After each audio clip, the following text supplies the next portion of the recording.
एक गांव में एक जवान सा खूबसूरत सा होशियार सा लड़का रहता था। एक दिन उसके दोनों हाथ मशीन में आकर कट गए। डॉक्टरों ने बहुत मेहनत करके उसको बचा लिया, परंतु उसके दोनों हाथ कटने से उसकी ज़िंदगी बहुत बड़ा बोझ बन गई। वह कुछ करने की योग्य नहीं रहा।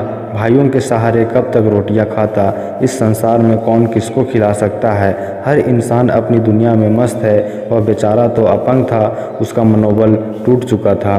धीरे धीरे वह महसूस करने लगा कि अब उसका जीना ही बेकार है। वह अपने आप पर बोझ बनकर भी कब तक जीवित रहेगा।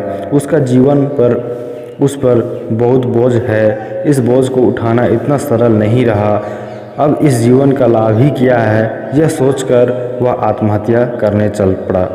रास्ते में एक जगह लोगों की बहुत सारी भीड़ देखकर वहां रुक गया। वहां उसने ऐसे व्यक्ति का भाषण सुना जो मनुष्य को मनुष्य बनाने के गुण सिखा रहा था। उसने बतलाया कि आत्महत्या पाप है तथा दुनिया में आए हो तो कुछ करके दिखाओ।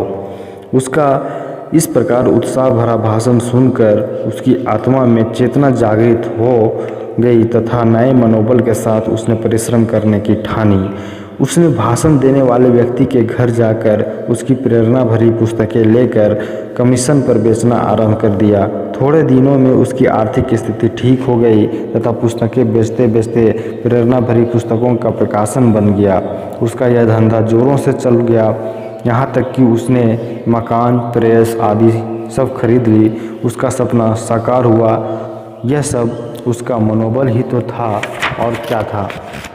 इस कहानी से हमें यह सबक मिलता है कि इंसान को किसी भी हालत में हिम्मत नहीं हारनी चाहिए तथा मनोबल गिराना नहीं चाहिए। आत्महत्या कायरता की निशानी है। मुसीबत में साहस से काम लेना चाहिए।